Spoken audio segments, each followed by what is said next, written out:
3, 2, and 1. I believe we are live now. This is the Rich Report, bringing you the richest content across entertainment. We're finally back. We've had a couple of letdowns and, just a lot of mad scrambling, but we are live and we're previewing the weekend ahead. We got a stacked weekend of sports ahead. Sean Clark and Evan McNelia joining me as always. Gentlemen, how are you doing on a start to a lovely weekend?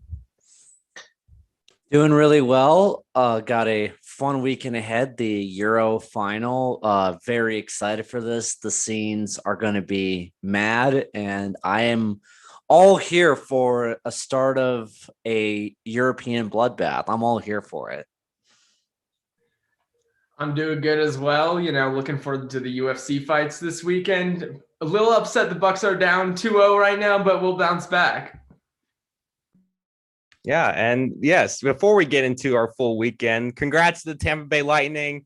Just after the complete letdown in 2019 and getting swept by the Columbus Blue Jackets, they've now been world beaters for the last 2 years and have ran through the NHL and winning 2 Stanley Cups in a row. Only the second to do it this century. The other came with the Pittsburgh Penguins in 2016 and 2017. Sean, I know you have a little bit of family ties with the Tampa area and the Tampa Bay Lightning. So, what is it like seeing just a team run through the NHL the way the Lightning have in 2020 and this year? Yes, I do have family that lives in Tampa, Florida. And I got to tell you, people living in Tampa are spoiled rotten. Let's just take a look at what the last year has been for the Tampa Bay fans. The Tampa Bay Rays made it to the World Series for only the second time in franchise history. They lost to a far superior team, but they still made it to the World Series, beating the villains of the New York Yankees and the Houston Astros. They got Tom freaking Brady and won the freaking Super Bowl. Okay. The little Tom Brady went to a random team and it happened to be Tampa Bay. And the Lightning have won back-to-back Stanley Cups. Tampa Bay has won 3 sporting championships in the past year and a 4th appearance. They have turned into what Boston was in the late 2000s, where the Patriots, Celtics, and Red Sox were all in the championship. They are on an absolute tear right now, and yes, Tampa fans are literally all their teams are the best, are like among the best. That's ridiculous. So I know my relatives in Tampa are very happy. And yes, I know my mom, a big Tampa Bay Lightning fan, is very happy. So congrats. But the Tampa Bay fans are very happy. And the Lightning are just on a whole nother machine. You got to remember, they finished 3rd in their division in the regular season. They weren't even a top 2 team. They didn't even have home ice advantage until the Eastern Conference Finals. But they got it done. They were the best team once they got Kucherov back. Feel bad for the Florida Panthers. They had to play them in the first round. But yes, congrats to the Lightning. And, well, it's possible they may go 3 in a row because they're not losing many players. Evan, let's say you were a member of the Lightning. Would you allow Tom Brady, who in February threw the Super Bowl trophy, would you allow him to even put his hands on the Stanley Cup trophy, knowing what he did with the Lombardi trophy just last February? 110%. I think Tom Brady has a lot to do with the town winning. He shows up and everyone's good all of a sudden. I mean, it's similar to like what Sean said back in Boston. When Tom was there in Foxborough, Boston sports were it. The Celtics, the Bruins, 2 of the top teams in their leagues. So, I mean, now that Tom's down in Tampa Bay is just going to be a championship town until Tom retires. So that trophy's all his to hold. Now, speaking of going to the NBA, Phoenix Suns are up 2-0 on the Milwaukee Bucks. They've been competitive games. It's not like the Suns have run over Milwaukee, but the Suns just appear to be the better team. Giannis is showing up. We were getting like 2007 Cleveland Cavaliers here, where Giannis takes over the entire game, similar to what LeBron did, while the supporting cast just isn't there. Now there's talent on Milwaukee, much more so than that 2007 Cavaliers team that won the East. But those guys are showing up like the supporting cast of that 2007 Cavaliers team. So, Evan, going back to Milwaukee, and we know how well the Bucks do play in their home arena. Do you think they can even up the series, or is Phoenix just too much with their perimeter shooting? Because game one they dominated inside, and game two they hit 23 pointers. So, what can the Bucks do to solve Phoenix on the defensive side of the ball? The Suns, like you said, they've just been lights out shooting throughout the series, but I do think it helps them that they have been at home the first two games. I'd like to see how they adjust coming to Milwaukee in game three and seeing if they're shooting at the same rate and caliber that they have been throughout these first two games. It feels like every shot that Devin Booker or Chris Paul puts up from beyond the arc is going down. There doesn't seem much.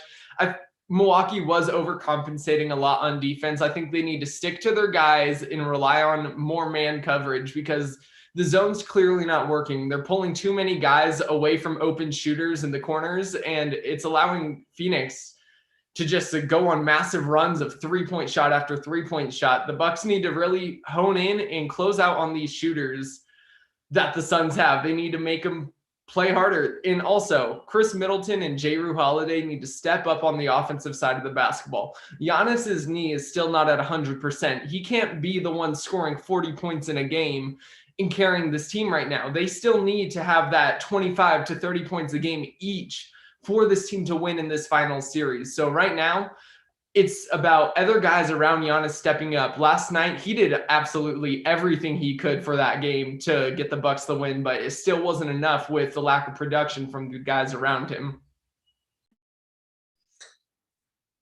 The reason why I've been so high on the Bucks this postseason is because Chris Middleton and Jrue Holiday had step up. But in this finals, that has not been the case so far. Devin Booker and Chris Paul have outshone Chris Middleton and Jrue Holiday. It's like being in Phoenix, they just felt overwhelmed, which is weird because they played at almost a full Barclays Center against the Brooklyn Nets with Kevin Durant. Now, I get Atlanta is a little bit of a step down from that, but even still, they just seemed intimidated being in Phoenix. Now, Phoenix fans, they really brought it. These first two games, they really brought it. This is the most that Arizona fans have had to celebrate since the Arizona Cardinals' insane run to the Super Bowl, 13 years ago. So the fans really brought us, and the Bucks just seemed really intimidated. They didn't have that sense of urgency. Devin Booker and Chris Paul certainly did. They want to win in front of their home fans. I think that things are going to be a bit different when it goes back to Milwaukee because the Bucks are going to have the sense of urgency. And I know that throughout his career, Giannis gets particularly upset when he loses at home. Obviously, he gets upset in general when he loses, but at home specifically, he gets really angry when he loses. So I think that the Bucks are going to have a whole new intensity for games 3 and 4, but you're going to have to win at least one time on the road, Milwaukee, if they're going to win the championship. And I just don't really see them doing that. And because of the perimeter shooting that Phoenix has, I can definitely see them winning a game or two on the road. Now, I do see a possibility of this series being all three home teams win, all three home teams win at home, forcing a game 7, where a road team or a home team will decide it in a game 7. But Phoenix has the edge because of perimeter shooting. And the only way that the Bucks are going to win at games 3 and 4 at home is if they have that intensity and Chris Middleton and Jrue Holiday can step up like they did in the previous 2 series. Yeah, I think seeing last night's game, I think one big factor that Milwaukee's missing is Dante DiVincenzo because he's had that experience in these big games. He went off for Villanova when they won the title in 2018, and he's out for the postseason. And Pat Connaughton's had to make up those minutes. And Pat Connaughton, while he is knocking down threes here and there, is just not that guy to come through if Giannis is being double teamed. And Chris Middleton hasn't. Jrue Holiday definitely hasn't.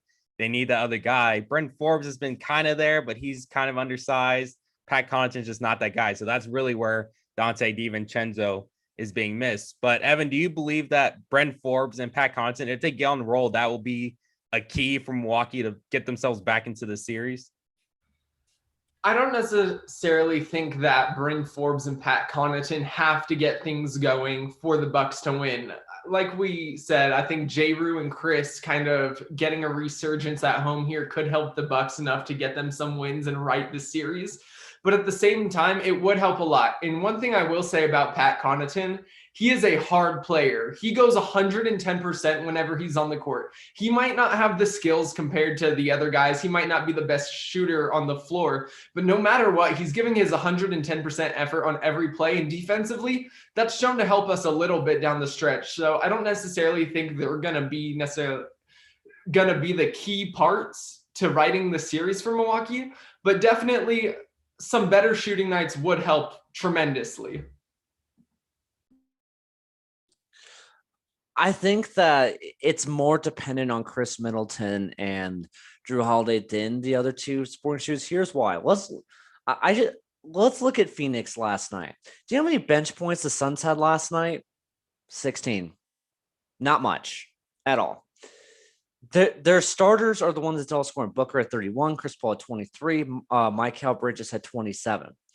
So the series is starting to show that it really is all about the front guys. It's not as much about depth. It's all about who can outscore the other when it comes to the starting lineup. Depth is usually more important in other NBA finals in the past, especially last year when the Miami Heat lost two key players immediately to start the finals and their depth was shot. But for this finals, it's more about the top heavy. It's more about the starting lineup. So I feel like while it would be helpful if Connaughton and Bryn Forbes stepped up, it's really about Middleton and Drew Holiday because they've been the keys this postseason for Milwaukee. That Milwaukee's lived and died by how those two do. Milwaukee's in the finals because of those two players, more than Giannis, in my opinion. That has to continue. Now, just before we talk about the weekend ahead, there was big news this week surrounding the Olympics. Now, it went from limited spectators and people only in Japan to, hey, none of you are going to be watching the Olympics. They'll be crowd free, no spectators whatsoever for any Olympic events because of the state of emergency declared in Japan due to the rising cases of COVID-19. But here's where the irony sets in here. So the people in Japan aren't allowed to attend the Olympics, but let's bring in thousands of athletes from all around the world, bring them together into one city and participate still in the Olympics. And obviously we know how big revenue is, TV revenue. That's a lot missed out if the Olympics don't go on. But I'm just, as an Olympian, I just look at it and go, especially for something like track and field, where you have the crowd literally interacting with the athletes right before events, just with it being without fans, at what point do you just say, look, it's the Olympics, but is it even worth going at this point? Because it's just not going to feel like the Olympics. It's going to feel like an everyday event, really. Now, granted, there is a gold medal at stake. Those are not taken away whatsoever, but still, without that crowd, it really takes away from the spectacle of the Olympics. Cancel the Olympics. Do I really have to explain this? Japan just declared a state of emergency, and you're going to send thousands of athletes in a state that literally is in a state of emergency. You're going to put them at risk just to compete. Now, I understand that they've been working to this their whole lives. I understand that. But I wouldn't, if I was an Olympic athlete, I'd care more about my own safety than glory. Just saying. It's not an ideal situation. And I have to bring back an old joke here. Remember college football last year, how it was very tainted? Who cares? I'm bringing that for this Olympics. Even if it was, who cares? Just like college football season last year. To quote our good friend Johnny Crane, with everything college football last year, who cares?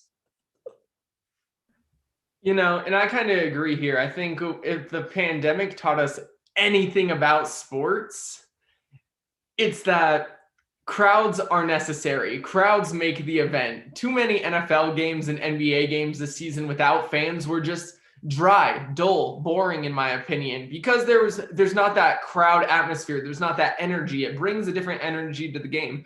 And I think we're definitely going to be missing that from the Olympics. So honestly, with Japan declaring a state of emergency now, I don't see why you would hold the Olympics.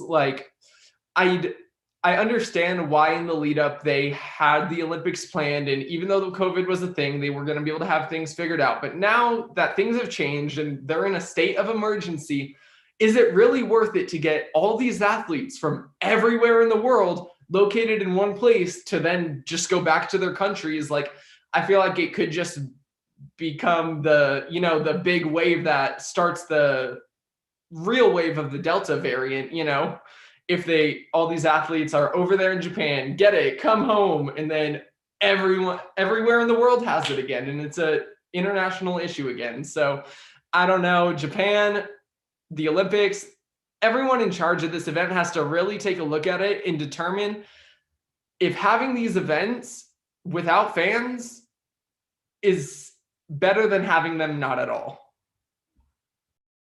I agree. Now let's get into the weekend. We've got a huge UFC pay-per-view this weekend. Conor McGregor, Dustin Poirier, the trilogy will be complete Saturday night. Both actually just weighed in at 156. So the main event is official for tomorrow night. Now, the stakes, I'd say, for at least Conor McGregor are mega, because this is a guy from between 2014 and 2017 was the guy in sports. He was the top dog.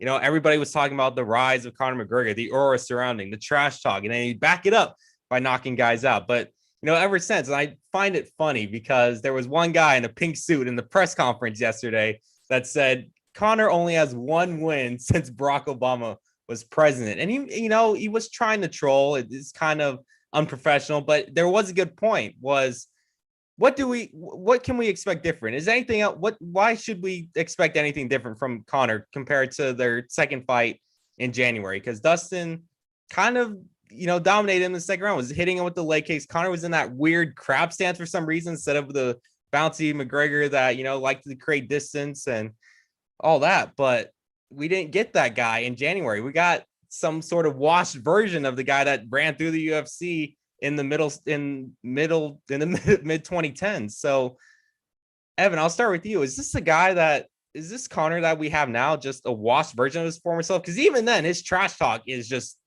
it's almost like SNL parody, really. All we got was in the press conference yesterday was Dustin being called Jolie's wife and saying that his wife is his husband. It was not very good or anything that really like, ooh, ah. You have the Conor fans still trying to live, in 5-6 years ago, trying to get something, but it almost feels like Conor does this out of obligation instead of actually having fun. It feels like he has to do it just to keep that aura going. I definitely think that Conor's eased up on the trash talk because of the fact that his last fight, he got knocked out by this guy back in January.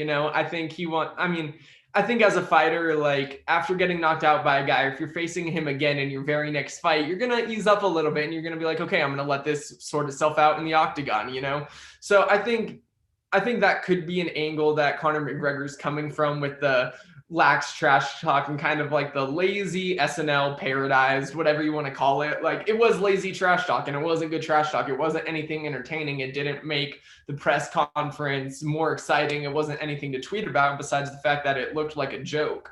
So, it's a little rough, but at the same time, Conor McGregor, he didn't look 100% in that fight against Dustin Poirier in January. Like, I think he needed some more time for training. I don't know if something was bugging him or whatnot, but I think we'll see a more ready Conor this time around. I think he's going to let it sort itself out in the octagon. And I actually like Conor's chances winning this one better than obviously he did in back in January, getting knocked out in the second round. The thing about this fight is what exactly is the passion on both sides for this one? It's something that I have to ask here. Obviously, Conor's not the same as he was a few years ago. He doesn't have the same bravado that he used to have. He doesn't have that fear that he once has. His prestige has kind of gone down a bit because he was dominated by Poirier.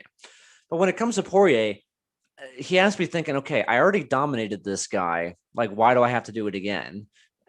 There doesn't seem to be as much drive for this fight as it was the previous fight. The previous fight was, I mean, obviously, I'm not the biggest UFC person, so you guys can roast me if I'm wrong with this statement. But it seemed like the second fight was way more hyped than this one was. Way more. Am I wrong about that? No, and I think it's because this rematch is happening so quickly. Just after we saw a clear, decisive victory for Dustin Poirier. It was one thing when it was 2016 and Nate Diaz and Conor were the icons of that year.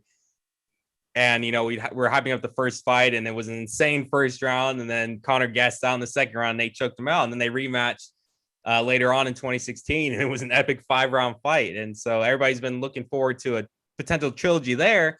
But instead, we got the Poirier McGregor trilogy instead. And so with that being a quick turnaround as well, it kind of just diminishes just the excitement level. I think it's still going to be a fun night, but I just think it's not as hype as it was in January, because that was a rival in the making for the last 7 years versus, a 6-month span between fights. So, I mean, Dustin Poirier, he was a featherweight when they first fought in 2014, and Dustin Poirier was definitely not the same that lightweight Poirier is, because lightweight Poirier is just an absolute stud and should be competing for titles. And, hopefully if he wins Saturday night, he's going to get that fight against Charles Oliveira, who's the current champion. And that brings me to another point where, we're on this great run of incredible stories over the last couple of pay-per-views. You go back to UFC 262, Charles Oliveira, after all he's overcome, now UFC lightweight champion. You go next month to UFC 263, Brandon Moreno got cut by the UFC, was the last place seed on the Ultimate Fighter. He's now the flyweight champion of the world.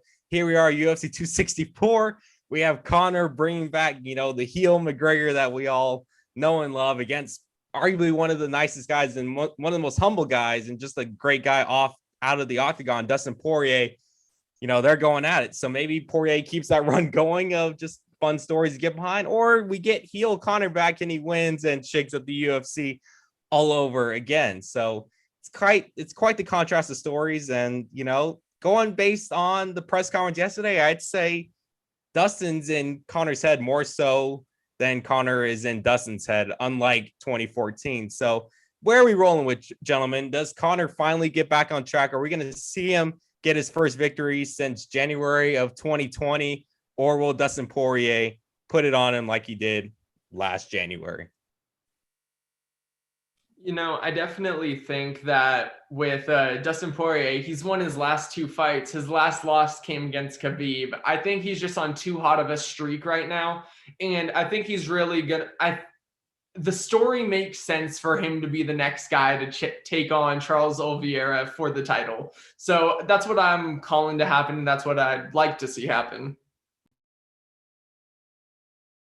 I feel like what's going to happen this fight is that in the first 2 rounds, Conor McGregor is really just going to go at Poirier. And I think he's going to be very sloppy because he's going to want to get revenge. And Poirier is just going to capitalize. He's going to remain cool and collected. And then he's just going to counterattack and then knock him out once again in the second round. Yeah, it's tough because you just never know what mindset we get with the guy going octagon. You always try to base it off of what they look at the weigh-in, how the press conference goes, but you just really don't know because you go back in time, you look at all of Conor's trash talk and going up against, going back to December 2015, going up against arguably one of the greatest of all time and Jose Aldo, thinking, it's a tall task to go up against Jose Aldo, and Conor just really came out of nowhere. He's obviously a sensation, but Jose Aldo is just another level of fighter. And we go to that fight and Conor knocks him out in 13 seconds. And that's where the legend really kicks in for Conor. So you just never know. But I'd like to think that Dustin Poirier just has too much skill. He's just in his prime right now. Conor, with not being active enough, just doesn't have what it takes to handle a Dustin Poirier these days. And I'm going to say Dustin Poirier, but it's gonna go later, 3rd or 4th round. I think it'll be a lot more competitive than it was second time around, but maybe a 3rd or 4th for Poirier. Maybe Conor just gets caught, because that's what happens. You could have a great fight if it's evenly matched, but if you get caught with just one shot and get dropped, that can be all she wrote. And wouldn't be anything against Conor. He didn't mess up. He just got hit with one punch, and that was it. Unlike being pretty much torn down in the second fight. So I'm leaning Dustin Poirier with a 3rd or 4th round knockout. There are some other great fights on the card, ladies and gentlemen. the co-main event, Gilbert Burns and Stephen Wonderboy Thompson, two very likable guys. And, at kind of guys trying to get back into welterweight title contendership. Obviously, Kamaru has beaten both of these guys. Kamaru way back at that incredible UFC 205 card, and they rematched, I believe, the year later in March. And that was a pretty boring fight that went to another split decision with Kamaru coming. No, that was Tyron Woodley. Never mind. Kamaru hasn't even fought Stephen Wonderboy Thompson. I messed up the champions. That was when Tyron Woodley was champion. Kamaru Usman is now champion. I apologize for that. But still, nonetheless, Gilbert Burns and Stephen Thompson are title contenders. So, Evan, where are you leaning here with this one? With this one, I'm honestly leaning towards Stephen Thompson, the number 4 contender. He's a little bit older in age at 38 years old, but he has a significant reach advantage in this fight, and he stands 2 inches taller. I like looking at size matchups in fights because I think it can be often telling of the tail of the tape, as they call it. And he's on a 2-fight win streak, and Gilbert Burns is coming off his last fight where he was knocked out by Usman. So I think it might take a little bit more for Gilbert Burns to bounce back than it will for Stephen Thompson to continue his rise. So that's where I'm at currently with that fight. I'll also go with Stephen Thompson for the significant reach advantage, also height advantage. When you have 2 evenly matched fighters, that seems to be kind of a tiebreaker, so to speak.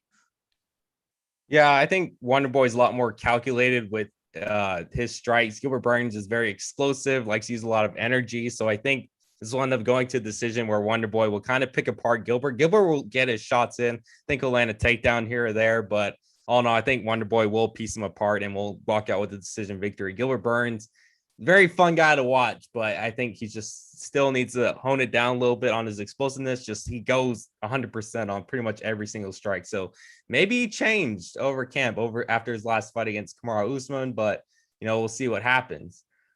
Sean, you kind of have a little bit of your paths crossing here, as Greg Hardy, a former NFL player, is now fighting on the main card of UFC 264 against Tai Tuivasa. So, are your expectations laid back a little bit for Greg Hardy? Obviously, he's not the best of guys off the field or out of the octagon, but maybe he finds a way. Do we go with Hardy, or will Tai Tuivasa find a way to beat Greg Hardy? Well, yeah, unfortunately, yes, I know all too well that Greg Hardy's not exactly a great human being, to say the least. And I think that Tai Tuivasa is going to win, not just because I don't like Greg Hardy. Greg Hardy does have a reach and size advantage, but Tuivasa is a lot more experienced. He's had 5 more fights than Hardy has. Also, he is more disciplined, so I'm going to go with Tai Tuivasa. I have to agree with Sean here. Although Greg Hardy is fun to fight because he gets in there and he's just a big dude that throws haymakers over and over until he tires himself out and gets put on his, but I mean, right now, Greg Hardy went 2-1 in 2020, and he's coming off a loss in December where he was knocked out by Marcin Tybura, who's currently the number 8 heavyweight contender. Tai, on the other hand, has won his last 2 fights by knockout in the first round. I think you got to put the bank on Tuivasa here, and he's going to be taking the win. And I think it might be time for Tai Tuivasa to start taking some bigger fights, because I definitely think he has potential to climb up the ranks of the heavyweight division. Now, some will say he's still undefeated, but we all know that a loss is a loss, unlike some other people that are sitting, across from me, but not part of the stream. Sugar Sean O'Malley is 13-1, regardless of injury or not. He did suffer a TKO loss to Marlon Vera. It is a loss. It is not a fluke. It is a loss. So, Sean O'Malley did win his last fight. So, and he's, he kind of gets a break here as we got Chris Moutinho, who's a, late replacement. Will Sean O'Malley underestimate his opponent and potentially squander this fight away, or will the Sugar Show continue on and, build his way closer to title contendership? I think this one's a very dangerous fight for Sean O'Malley, but it's also one that he really needs to prove himself in. I think in order to continue his climb into being a great fighter, as many would like to see him become, including myself, I'm a huge Sean O'Malley fan, but he needs to be able to knock this guy out. He's making his UFC debut. I mean, he might throw some stuff that he's not expecting. Honestly, he could catch him off guard, but he just has to be prepared at the start of the fight to kind of read him and see where he's going with this. And then, honestly, I think O'Malley takes this one before the end of the fight, maybe even in the first round. O'Malley should win this fight. I just need to ask a question. Why does everyone love Sugar O'Malley? Can someone please explain this to me, as I'm kind of a UFC newbie here? Like, what? Like, literally, no one can shut up about this guy. Can someone give me an explanation? I mean, pretty much same way people enjoy Conor. Sean O'Malley likes to talk his trash. He has a pretty eccentric look. You know, he's got rainbow colored hair now, similar to another rapper that I will not mention on this stream. But yeah, you know, he knocks guys out. He has talent. He has wicked talent. Don't get me wrong. But, you know, a lot of his controversy just comes around the people saying, oh, well, his fight against Marlon Vera was a fluke because he got injured. But, you know, loss is a loss. You know, we can't say, oh, well, O'Malley's is a fluke and say, yeah, the Suns, you know, didn't, you know, got through without, you know, any sort of luck getting to the NBA finals. You know, you can't have a double standard here. A loss is a loss. Clippers lost, Denver lost, the Lakers lost. The loss is a loss. You are out of the playoffs and cannot compete for a championship anymore. So your loss is a loss. But looking at the rest of this card, there's some good stuff in the prelims and in the early prelims. The featured prelim, Carlos Condit versus Max Griffin, is going to be fun.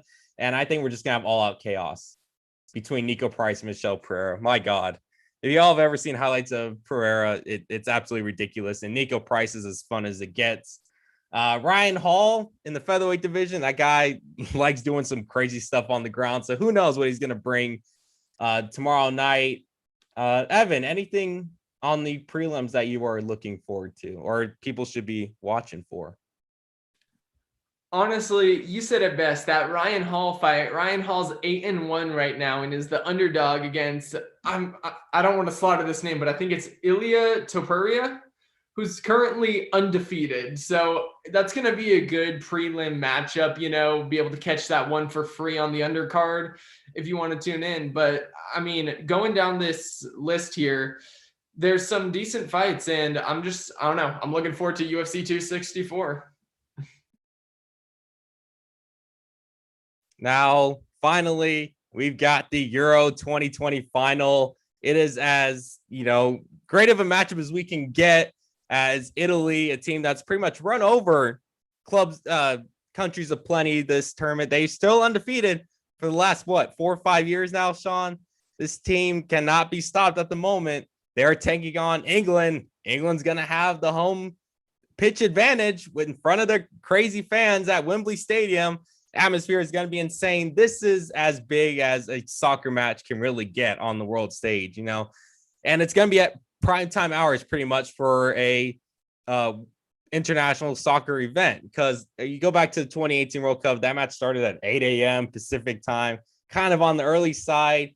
Croatia was kind of an underdog. That many people were, you know, I would say big Croatia fans who were really interested in the Croatia final. Had it been England, maybe we have a whole different story. But I just don't remember that match, as crazy as it was with the amount of scoring, it being as big as we, you know, would expect the World Cup final to be. But here we are, the Euro final, and I don't think I could be more excited. I mean, just listening to the Italian and English anthems is going to get you hyped. You're going to have chills running through you. Sean's going to have his preview. He's going to be all excited. So, Sean, for people who haven't really paid attention to Euro, how would you get them excited for Italy versus England on Sunday?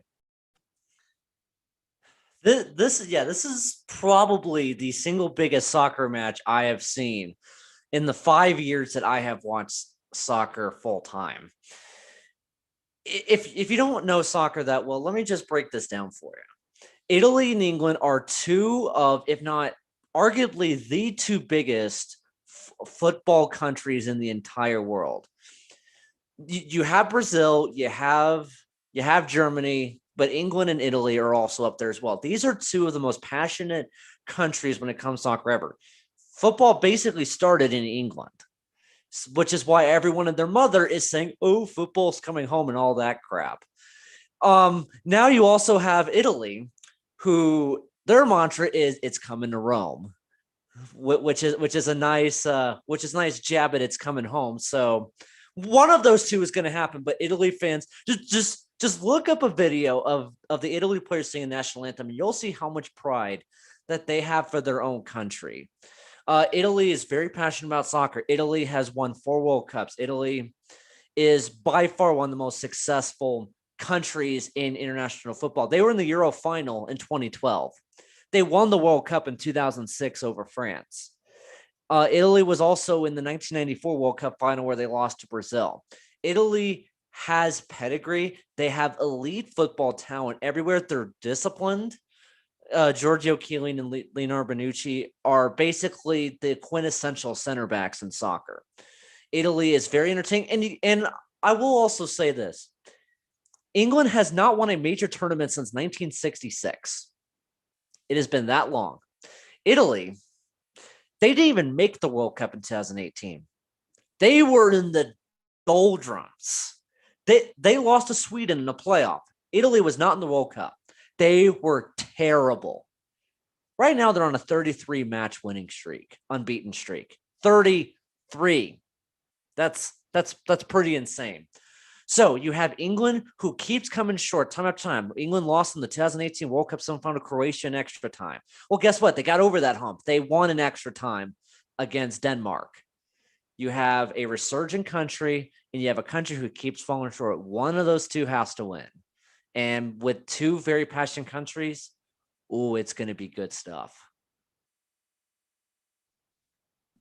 I'll be honest, I've gotten into Euro here just over the last couple of weeks, thanks to you, Sean. You really sold me on it after that first stream we had when we talked about it. But first off, I'd like to say I did call the Italy upset of Belgium on the stream.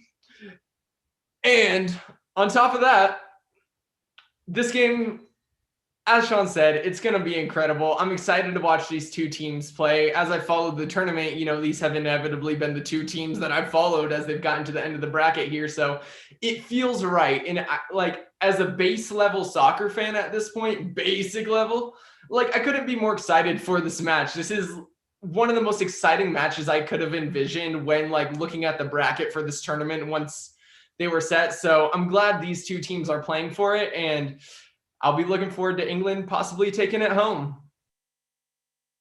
I think one of the key factors here is we did see in the semifinal, especially late on, that Spain did rally and Italy was kind of shaken and rattled, trying to hold on. They were pretty much fighting for their life in extra time until we got to penalties where they took over from there.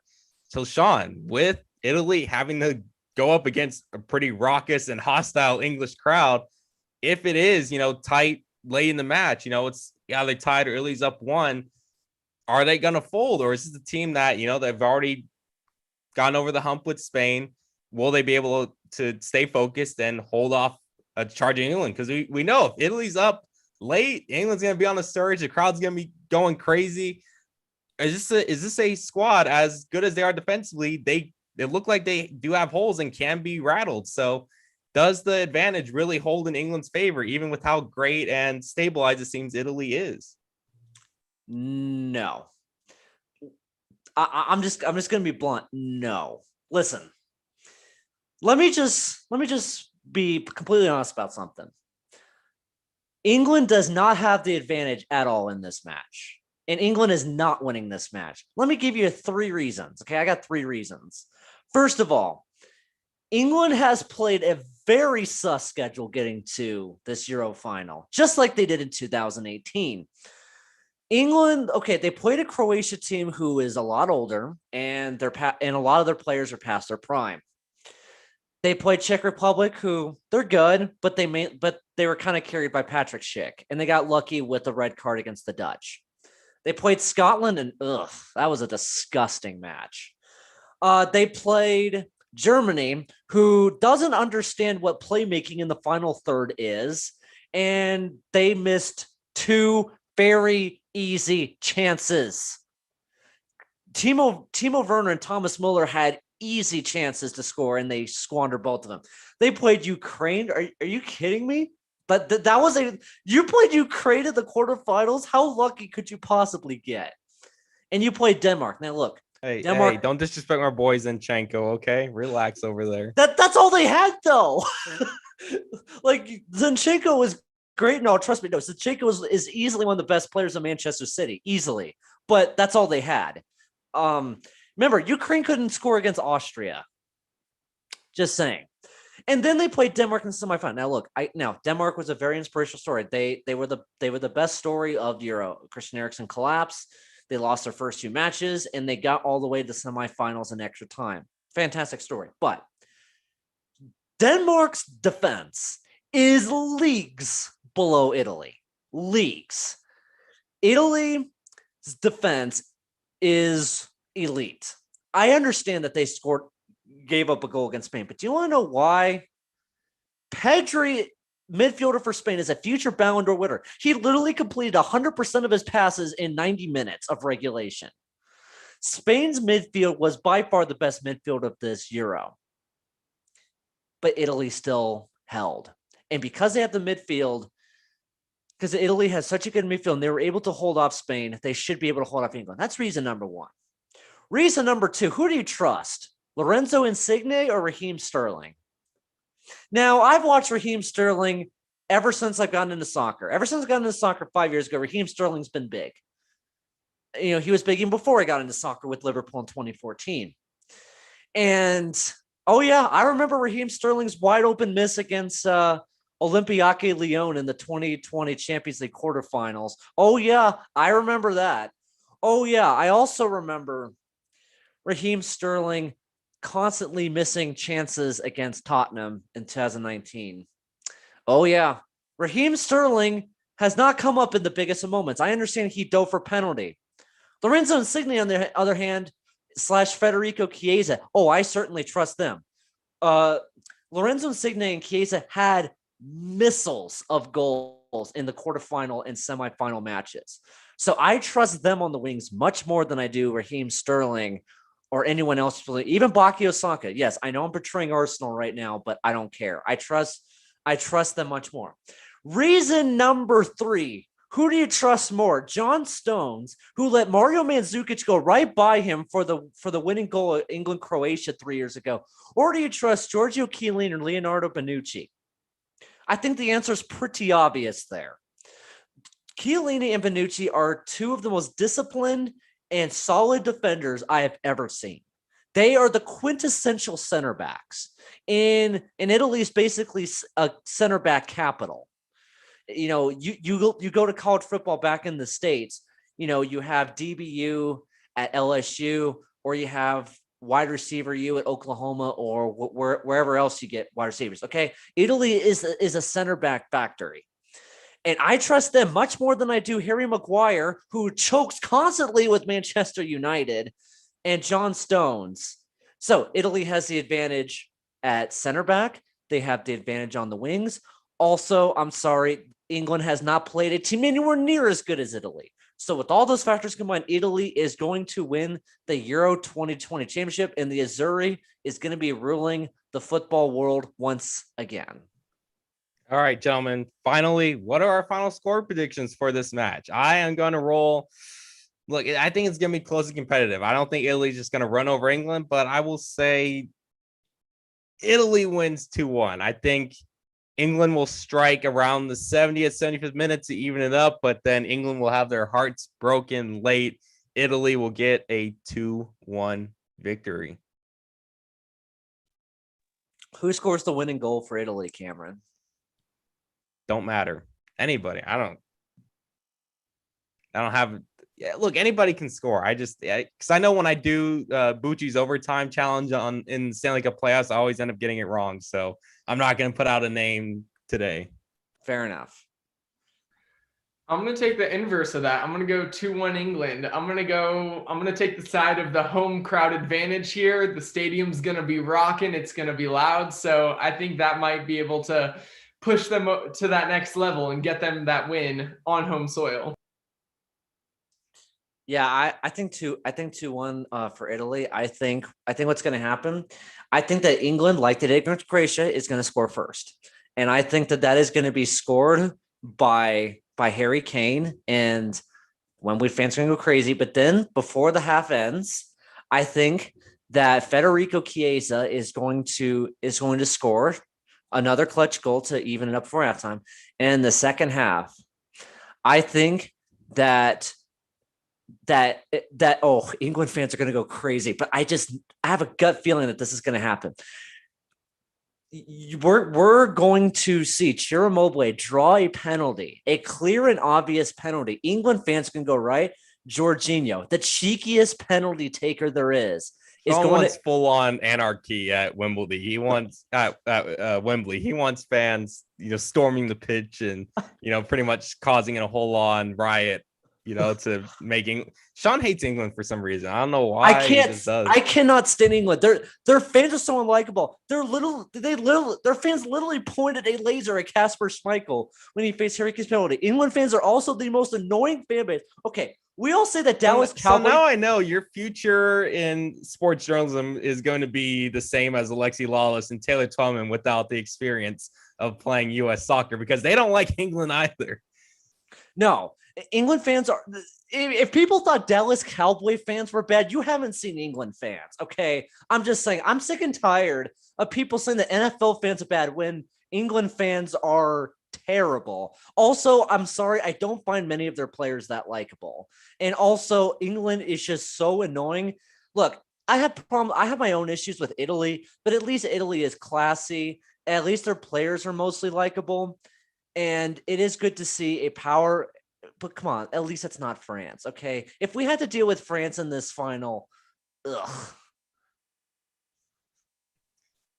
We got a crazy weekend ahead. We've got Wimbledon finals, we've got Euro, we've got UFC, we got NBA finals. It's going to be a crazy, fun weekend of sports. NASCAR coverage as well. Sean will be on the trucks debuted at Knoxville Raceway, but, weather's playing a factor, and we could have another delayed dirt race again. We've got the Xfinity and Cup Series for the last time on this configuration of Atlanta Motor Speedway, and oh boy, that's going to be a topic we have for next week because NASCAR has not done well this week. Let's just say that for the very least.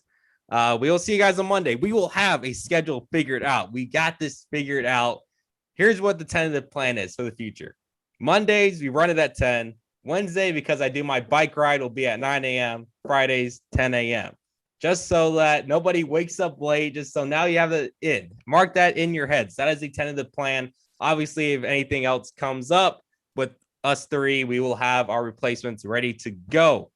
That's it. We're sticking to the schedule. Make sure to subscribe to us on YouTube. Make sure to subscribe to the podcast on Spotify and Apple. Check out our work on therichport.com, all our written work on therichport.com. Like us, subscribe, hit the notification bell, and we will see you guys on Monday. Have a great weekend. Enjoy the weekend of sports because it's going to be a great one, and we will see y'all on Monday. Have a great rest of your day and enjoy the weekend.